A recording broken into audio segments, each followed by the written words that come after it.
আসন্ন লোকসভা নির্বাচনকে সামনে রেখে জোর কদমে প্রচার চালাচ্ছেন রায়গঞ্জ লোকসভা কেন্দ্রের তৃণমূল প্রার্থী কৃষ্ণ কল্যাণী।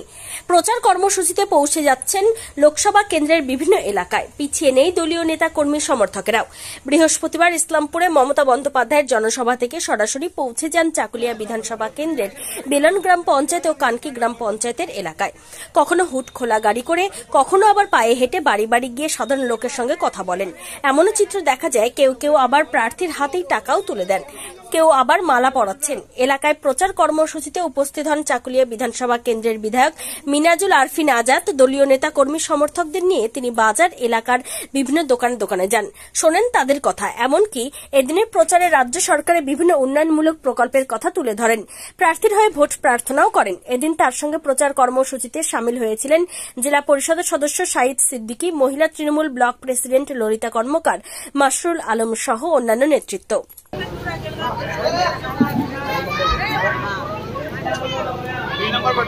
বাবু